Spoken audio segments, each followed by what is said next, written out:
Je suis en train de vous saluer dans le nom puissant de Jésus-Christ. C'est toujours votre serviteur, le pasteur Bienvenu Massia, qui vient encore pour continuer les enseignements que nous avions commencé sur la délivrance, l'impact de la délivrance par rapport à l'enlèvement de l'Église. Frère bien-aimé, c'est très important la délivrance par rapport à ta vie sur la terre et par rapport à ta préparation pour l'enlèvement.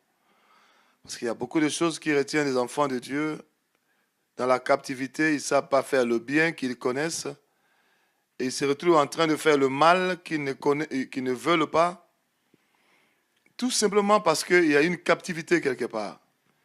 Et nous avions donné trois enseignements, déjà 3 leçons. Et aujourd'hui, nous sommes à notre 4e leçon, intitulée « Les prisons et esclavage spirituel ». Notre leçon, c'est « Les prisons et esclavage spirituel ». Dieu soit béni parce qu'il nous permet d'être là. Nous allons lire, nous parlerons d'abord des prisons spirituelles et également de l'esclavage spirituel. Ésaïe chapitre 42, versets 6 à 7. Ésaïe 42, versets 6 à 7. Là, on nous montre le ministère que le Seigneur Jésus-Christ est venu faire. On nous dit qu'il est venu pour libérer de leur prison, les captifs.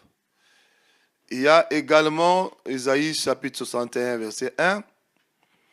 Le fameux verset que tout le monde connaît, l'Esprit du Seigneur, l'Éternel est sur moi, car l'Éternel m'a oint pour annoncer ma bonne nouvelle aux pauvres. Et à la fin, on dit pour proclamer la délivrance aux prisonniers. Nous voyons par cette écriture, Ésaïe 61, Ésaïe 42, 6 à 7, on nous parle des prisons, on nous parle des prisonniers. On ne nous parle pas des prisons de Guantanamo, non, c'est pas ça. On nous parle des prisons et des prisonniers spirituels. C'est-à-dire les gens qui vivent physiquement libres, mais spirituellement, ils sont dans les prisons de l'ennemi. Quand Jésus-Christ parle de ça, c'est que ces prisons et ces prisonniers existent. Ça peut être un enfant de Dieu, ça peut être un païen. Les païens même d'office, ils sont dans la prison. Mais c'est plutôt les enfants de Dieu. Beaucoup parmi nous se retrouvent dans les prisons spirituelles sans comprendre. Et nous allons essayer par la grâce de Dieu d'expliquer ces choses. Un prisonnier a toujours été dans une condition non libre. Un prisonnier spirituel, c'est aussi quelqu'un qui n'est pas spirituellement libre. Un prisonnier, c'est quelqu'un qui vit entre les 4 murs. Un prisonnier spirituel également vit entre les 4 murs spirituels. Tu peux dire non, je change de direction. Tu retrouves un mur tout de suite après. Tu veux dire non, je vais changer de direction parce que cette direction-là ne me va pas.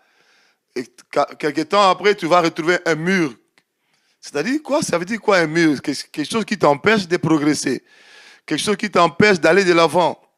Que ce soit sur le plan spirituel, que ce soit sur le plan matériel, que ce soit sur le plan conjugal, sentimental, sur le plan ministériel. Frère bien-aimé, cette histoire de prison spirituelle existe.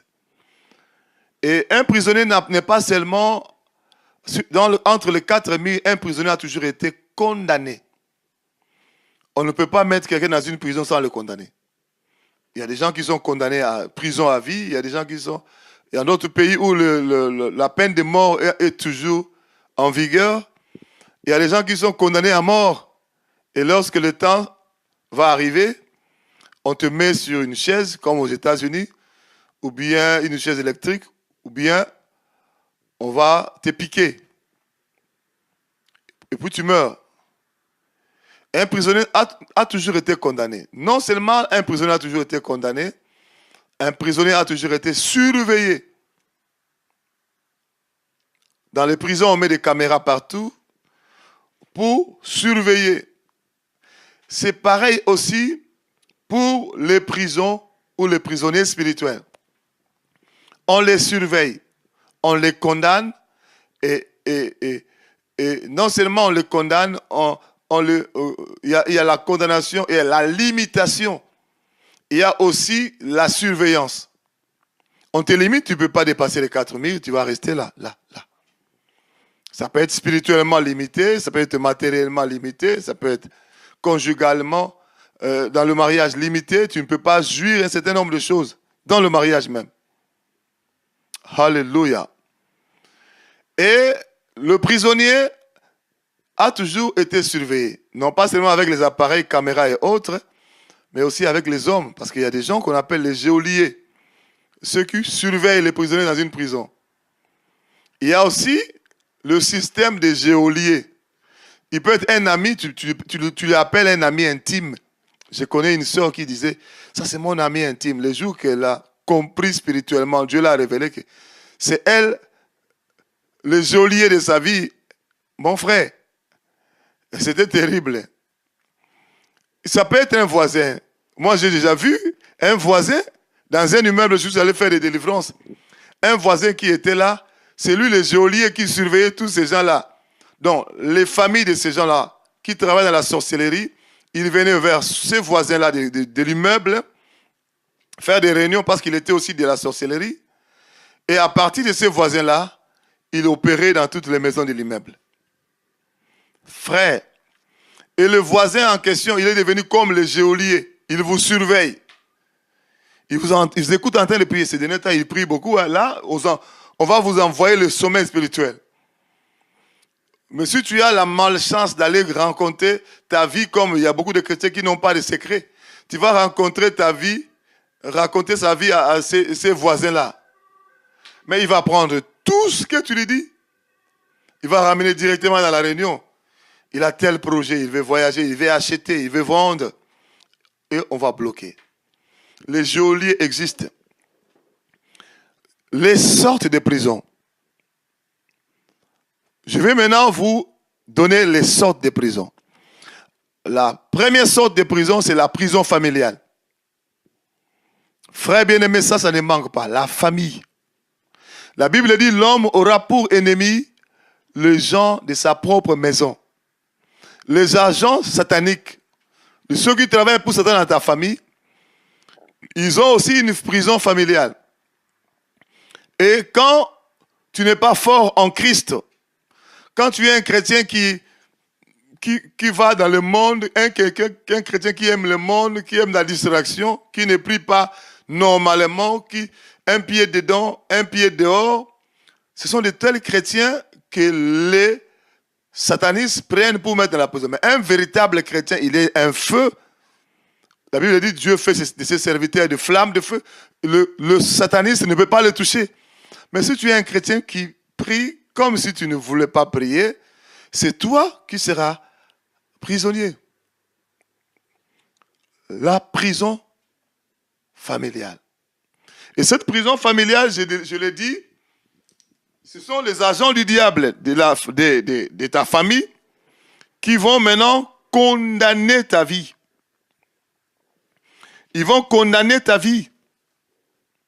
Les histoires sataniques de la famille vont aider maintenant, toi le prisonnier, à rester dans la prison.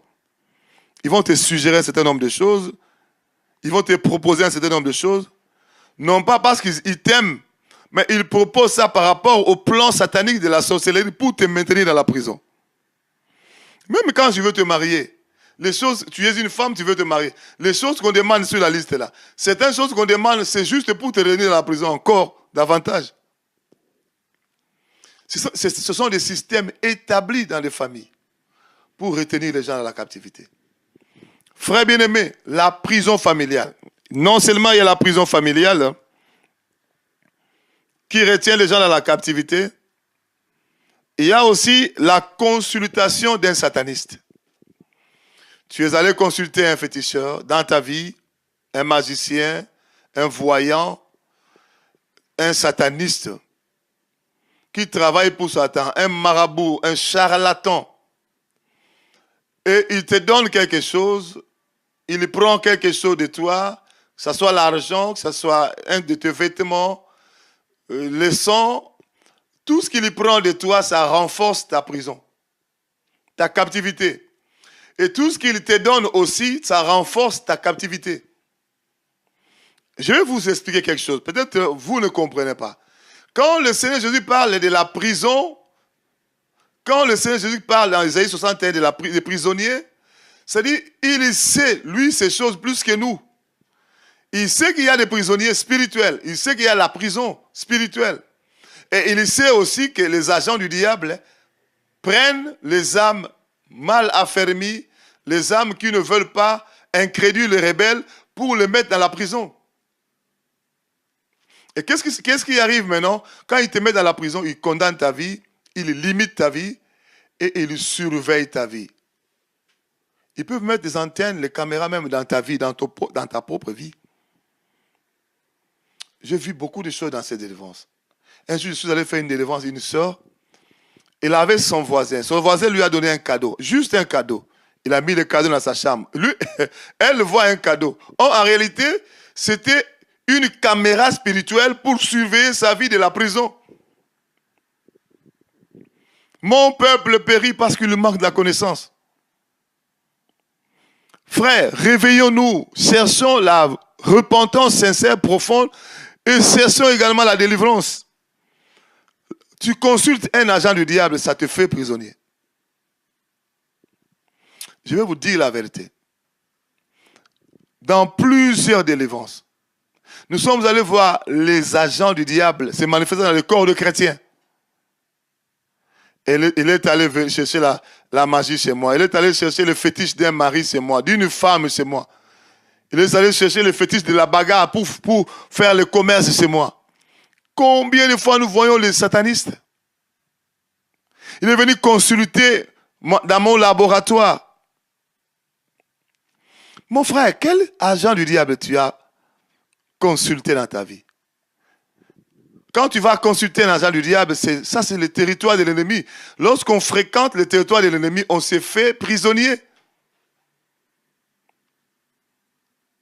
Même si c'est passé, tu as oublié. Tu vas dire peut-être, non, moi j'ai déjà jeté même des choses que ce voyant m'avait donné. J'ai jeté tout dans la mer.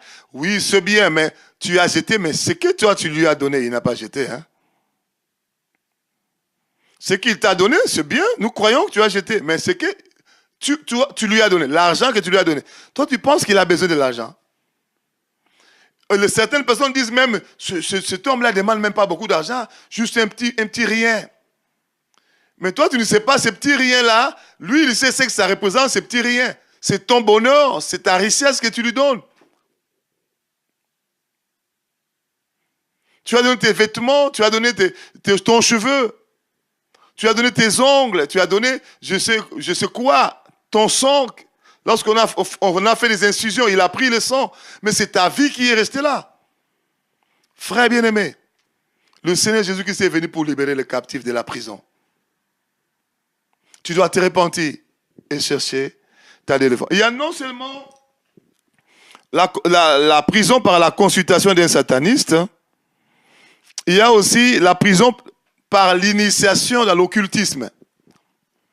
Tu étais initié dans la science occulte, tu étais initié dans le secte, tu étais initié dans toutes ces choses-là. Science occulte, secte plutôt. Et toute initiation, même quand tu lis les livres de la magie pour t'initier, dès que tu commences à lire, tu entres dans la prison. Même si après tu t'es ressaisi, tu jettes, mais tu es déjà dans la prison. Mon frère, tu dois te réveiller. Tu as été initié dans le passé et puis tu t'es arrêté, tu t'es ressaisi, tu es arrêté. Mais l'initiation qui a commencé, ça t'a déjà amené dans la prison. Qu'est-ce que je vais te dire maintenant? Il y a encore un autre point. Non seulement l'initiation dans l'occultisme, hein, mais il y a aussi par le rapport intime. La vie d'une personne peut aussi se retrouver dans la prison par rapport aux actes sexuels. Lorsque tu vas tomber dans l'acte sexuel, la prison te prend. Je vais expliquer un peu ici. L'acte sexuel avec un sataniste. Vous remarquerez les gens qui travaillent pour le Satan, ils sont souvent impudiques. Les satanistes sont souvent très impudiques. Même s'il est marié, il est dans l'adultère. Il est femme mariée dans l'adultère. Mais il n'a pas besoin du sexe. Il a besoin des âmes. Tu vas avec lui, il prend ton âme, il met dans la prison. Et plus dans le satanisme, on a beaucoup d'âmes dans la prison, plus on monte en grade. On monte en puissance satanique. C'est comme ça que ça se passe là-bas. Et toi, tu penses qu'il te donne l'argent? Non, il me donne l'argent. Mais toi, il sait qu'il gagne plus que ça en retour. Mais c'est toi qui es naïf, tu ne comprends pas. Tu dois te repentir, ma soeur, tu dois te repentir, mon frère.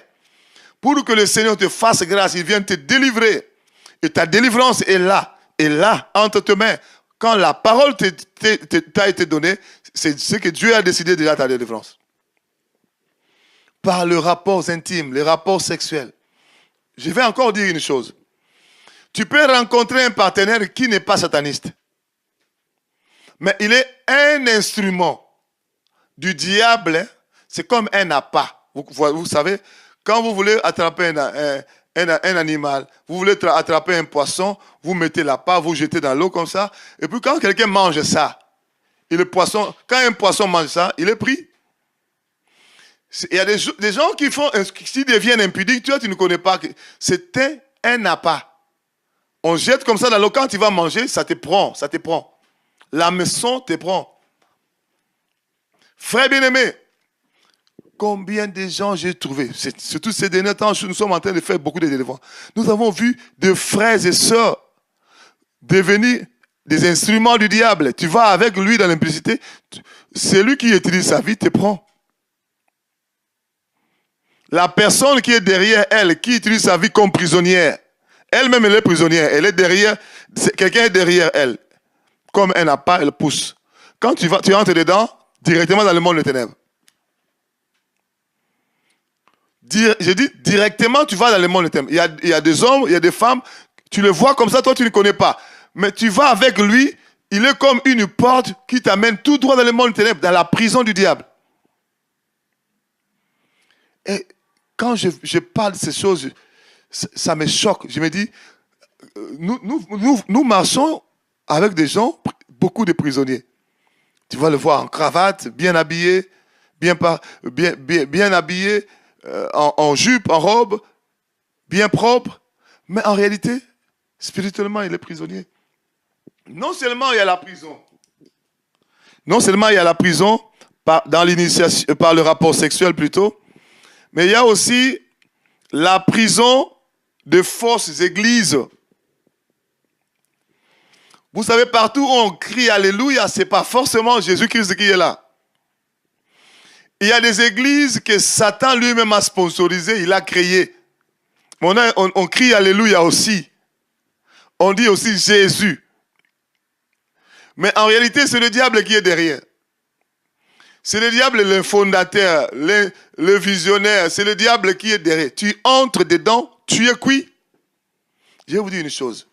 Je faisais une délivrance d'une sœur. Elle était dans une église. Église très propre. Peut-être les véritables églises du Seigneur Jésus-Christ, peut-être ce n'est pas aussi propre que ça. Parce que lui-même, le Seigneur, il est allé naître dans une crèche là où il y avait des bêtes. Une église très propre, moquette partout, les instruments complets, une chair là. Non, terrible. Tout est là, adoration, bien. Mais en réalité, c'était une prison de l'ennemi. Et le pasteur, et la femme du pasteur, et les diacres, et les diaconesses, ils sont conscients de la sorcellerie. Ils ont créé ça parce que quand certaines personnes ne vont plus chez le féticheur, il est peut-être un païen, il ne prie pas, mais il sait que non, aller chez un féticheur, c'est pas bien. Aller voir un voyant, c'est pas bien. Il va peut-être chercher une église.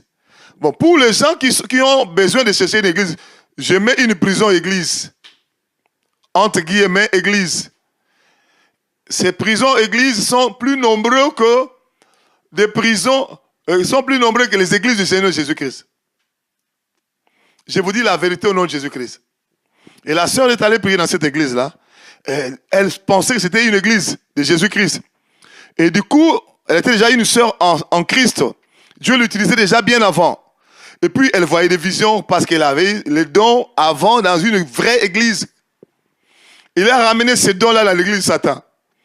Il dit, pasteur, je n'ai pas compris, j'ai reçu des visions comme ça. J'ai reçu des... Chaque fois, il vient dire à ce pasteur-là, j'ai reçu des visions. Alors le pasteur dit, ah bon. Dans notre prison, nous avons un infiltré.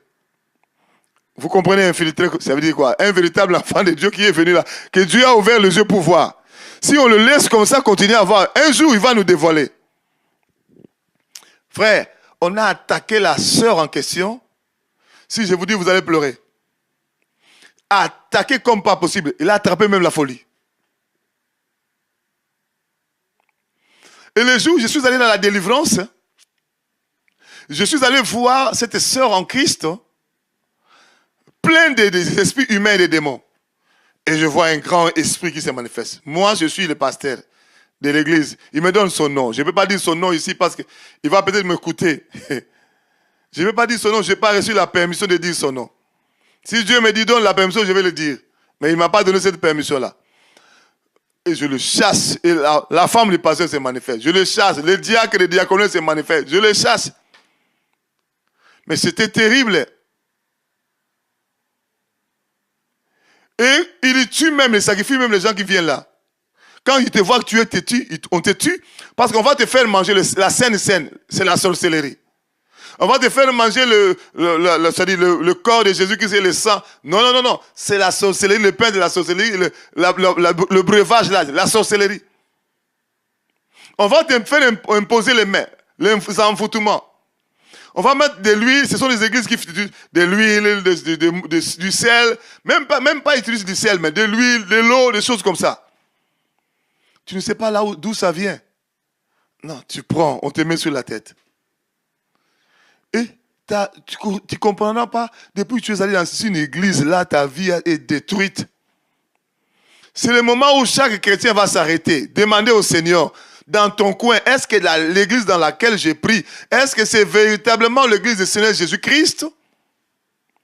Sinon, tu vas te retrouver dans une prison et condamné. C'est un devoir que je te donne. Non seulement église, prison, il y a aussi des religions. Ça, quand je dis église, je dis l'église. Je parle aussi des religions. Shintoïsme, hindouisme, islam, catholique, kumbangiste, religion bouddhiste. Il y a plusieurs religions à travers le monde. Tu étais membre dedans. Toutes les religions. C'est Satan qui est là. On dit Dieu, mais en réalité, c'est Satan qui est derrière. Il n'y a que Jésus-Christ qui sauve.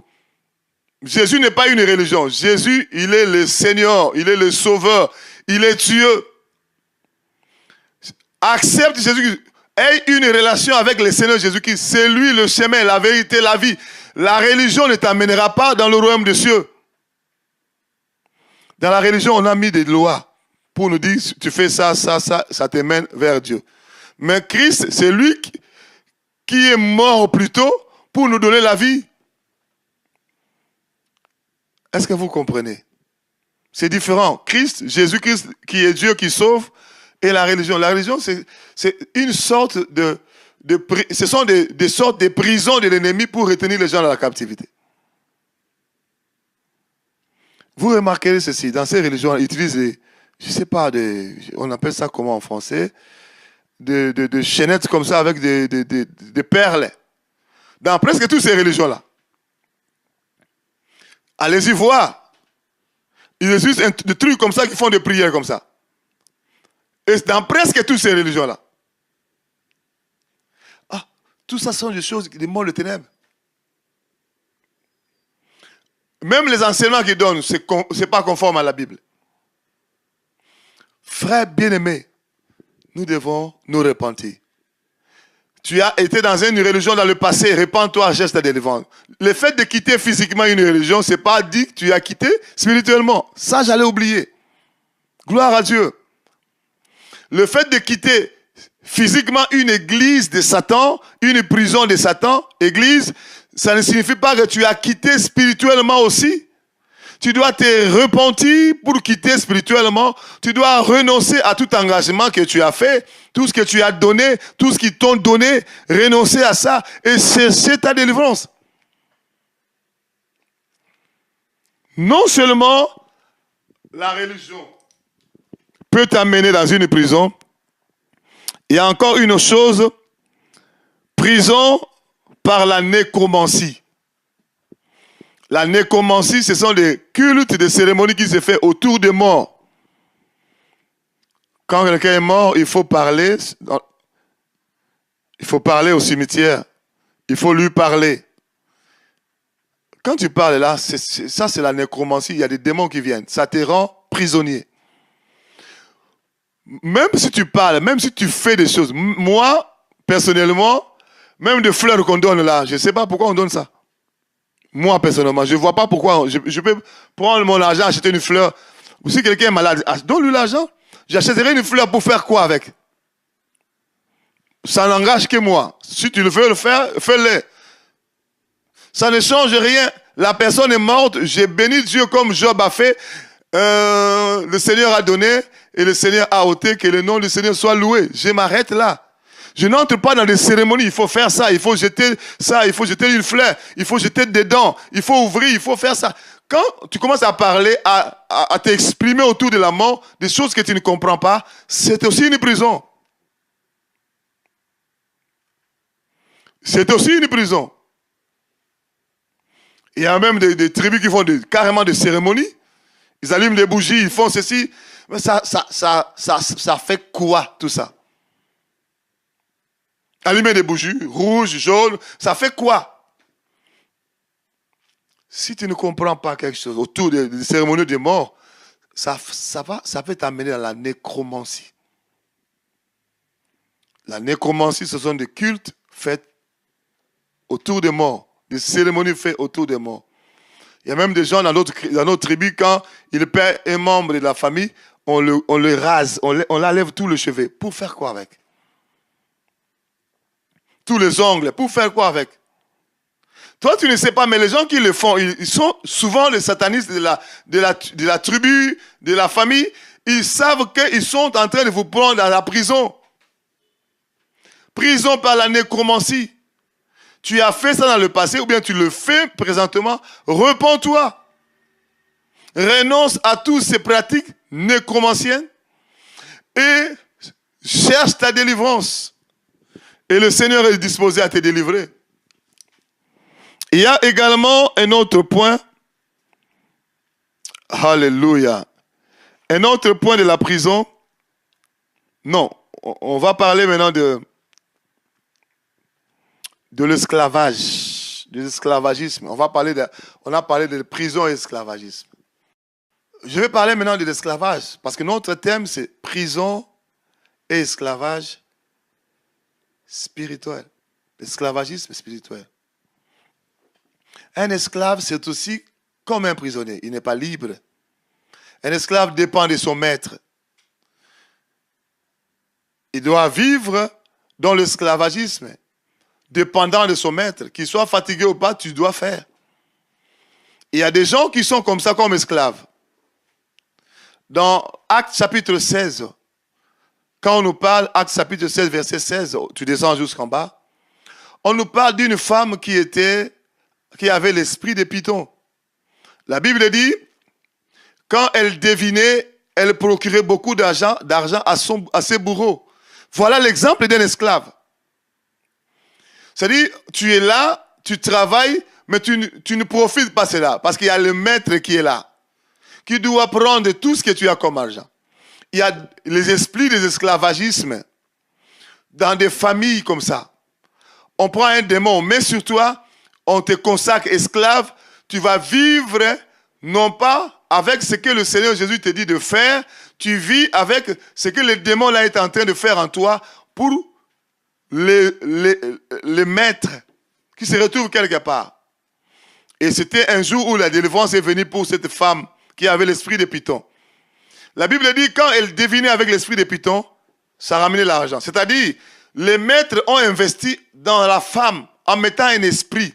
Cet esprit donne la capacité de ramener l'argent. Parce que l'esprit donne ça devine, ça donne la divination et en retour, ça rapporte l'argent. Et les gens qui ont investi le démon en toi, ils travaillent maintenant pour bénéficier de ce que tu gagnes là. Ces systèmes, je suis en train de vous dire, beaucoup d'enfants de Dieu se retrouvent dedans.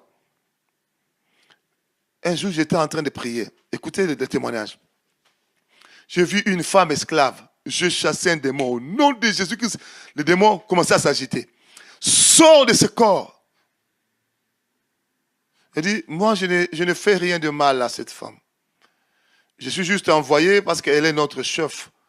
Moi, je suis juste envoyé pour l'aider. Je suis juste envoyé pour l'aider. Donc la femme était esclave. On a investi l'esprit en elle.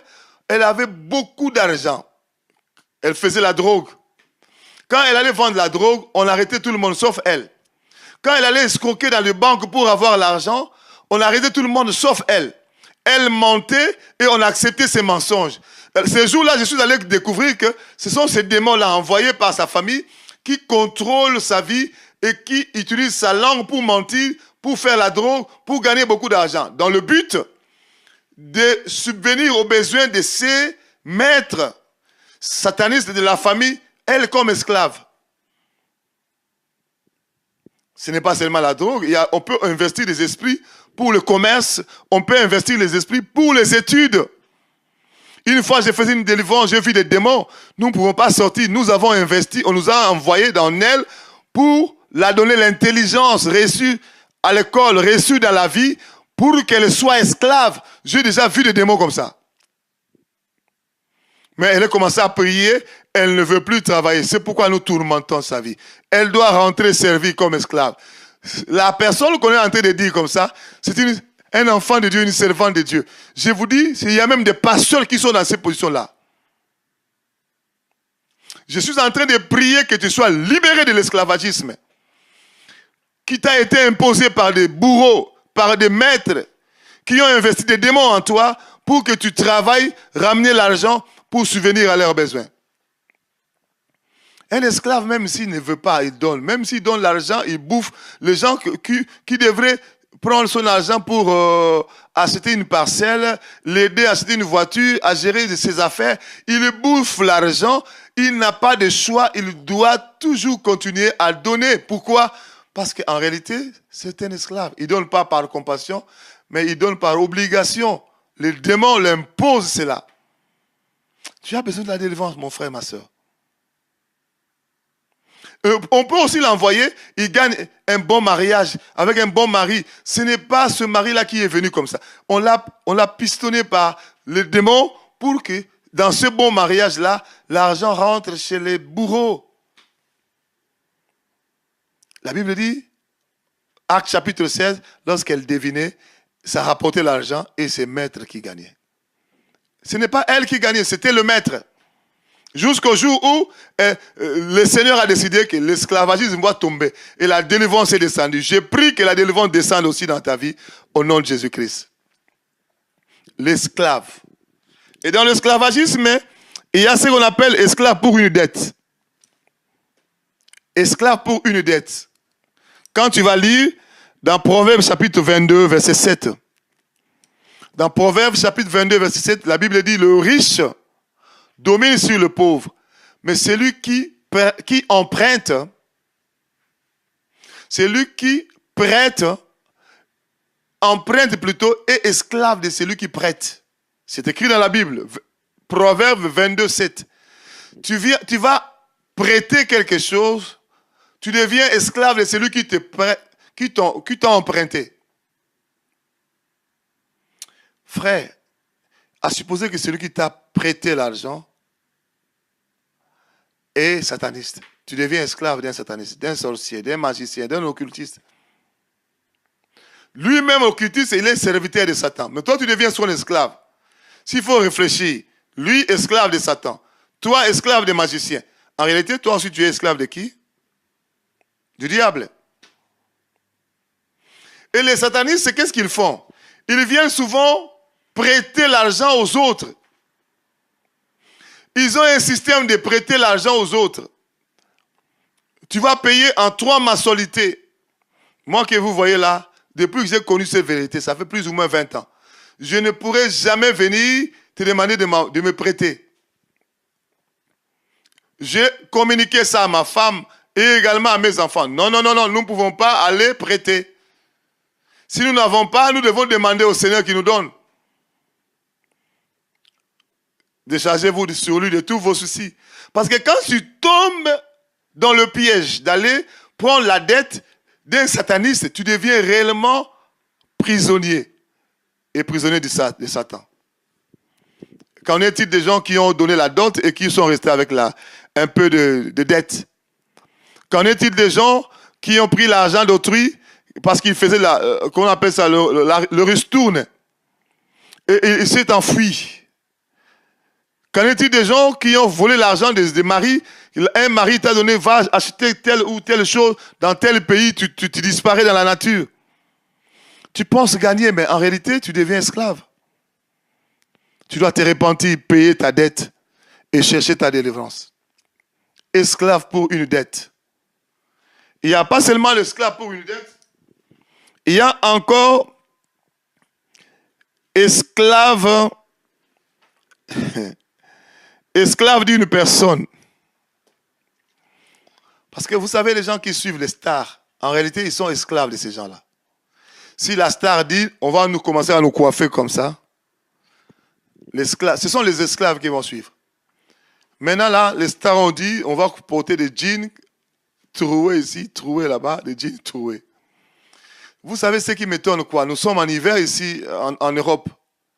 Les gens s'habillent en jeans troués. Ils n'ont même plus l'intelligence pour comprendre qu'il y a le froid qui entre, ça peut faire rhumatisme, ça peut faire coup de froid. Ils n'ont même plus cette intelligence. Voilà l'esclave.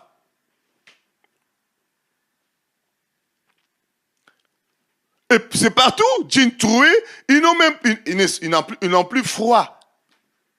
J'ai vu une star est venue dans un pays, en Angleterre, et on les appelle les fan clubs. En réalité, ce sont des esclaves. En plein hiver, ils sont restés au bas de l'hôtel. Le maître est en train de dormir à l'hôtel. Nous allons passer la nuit dehors, en plein hiver, je vous dis. Pour que le matin, quand il va sortir, quand il va nous saluer, c'était un moment,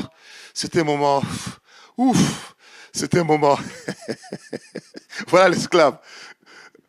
Il dit c'était un moment inoubliable. Je vais prendre la photo pour garder ça toute ma vie. Je ne sais pas, c'est quoi ça? Et tu ne sais pas que tu es un esclave d'une personne. Ça peut être une star de la musique, du cinéma, de football. Il se coiffe comme lui, il prend son t-shirt, il y a son nom derrière. Quand tu lui donnes un t-shirt, c'est écrit Jésus-Christ est Seigneur, il ne porte pas. Ce frère en Christ ne porte pas le t-shirt de Jésus-Christ est Seigneur. Mais quand il donne le t-shirt de la personne qu'il a prise comme esclave, il porte.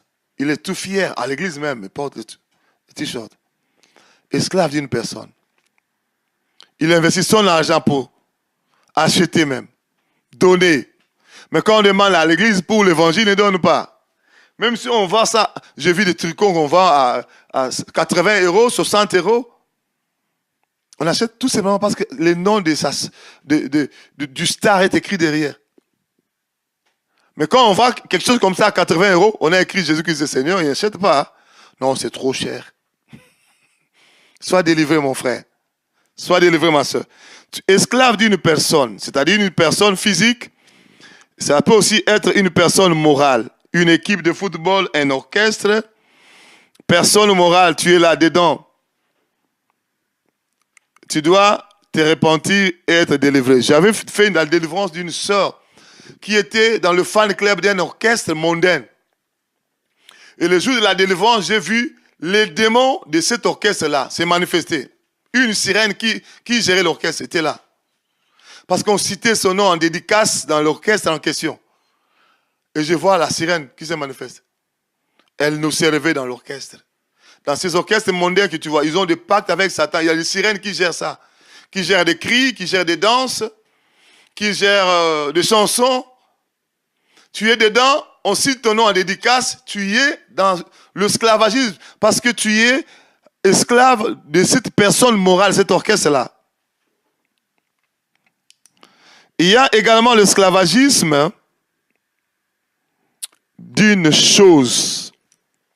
Ah, là, c'est terrible. Esclave de la cigarette, esclave de la sape, les habits, esclave de la drogue, de l'alcool. Tu es esclave, tu ne peux pas vivre sans. Ton argent vend là-bas. Ça peut aussi être esclave de Jézabel, la sirène. Vous connaissez Jézabel, la sirène? C'est toutes ces choses que les femmes font là. Faux cheveux, faux cils, faux ongles. Ça, ce sont des sirènes. Tu vas dire, oh, qu'est-ce que le pasteur est en train de dire? Le 11 avril 2015 plutôt, le Seigneur m'a dit, les femmes, quand elles entrent dans ces maisons-là pour se faire ces choses-là, elles sont en alliance avec la sirène. Elles deviennent esclaves de la sirène. Elles vivent en communion avec la sirène. Faux cils, faux ongles, faux cheveux, maquillage, rouge à lèvres. Vous connaissez les lentilles. Il y a des démons, des sirènes qui sont derrière. Vous connaissez le rouge à lèvres. Il y a des démons. Quand je parle de ces choses, chaque fois j'ai mal au cœur. Quand je vois la multitude de chrétiens qui se maquillent, il y a dans la Bible aucun verset biblique qui nous recommande de le faire. Si tu en as, moi j'ai cherché depuis 3 ans maintenant, je ne trouve pas. Si tu en as, tu peux me donner ma soeur, mon frère. Ce sont des démons et tu t'es fait esclave des sirènes. Les habits sexy, c'est un autre esclavagisme. Les tatouages, même si tu as fait les tatouages avant, c'est l'esclavagisme, tu vas te libérer. Repends-toi et cherche ta délivrance. Renonce et fais ta délivrance. Les piercings, les bijoux. 1 Timothée chapitre 2 verset 9 nous dit que la femme ne sépare ni d'or ni de perles. Et quand tu vas te parer d'or, de perles, tu te fais esclave.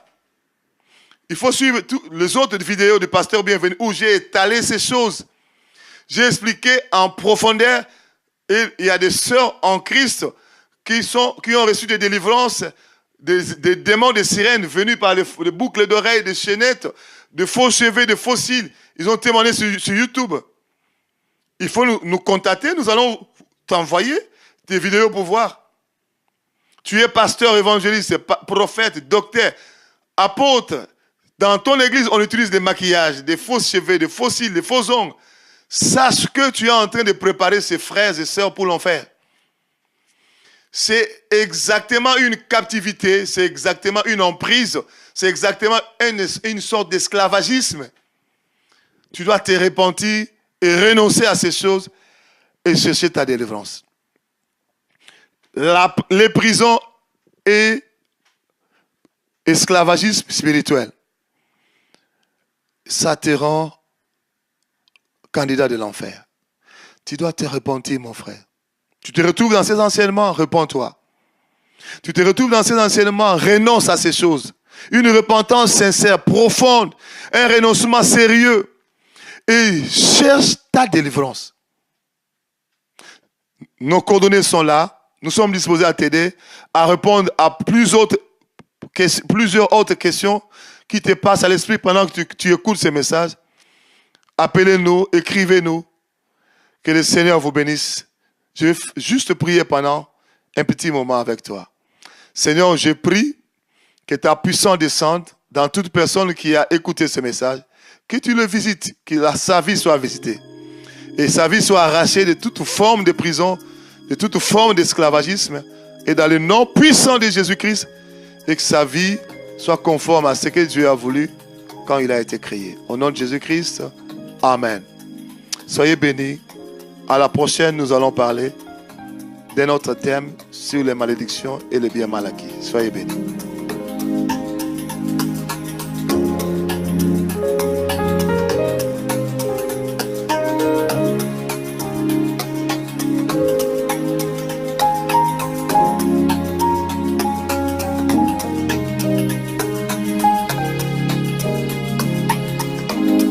Amen.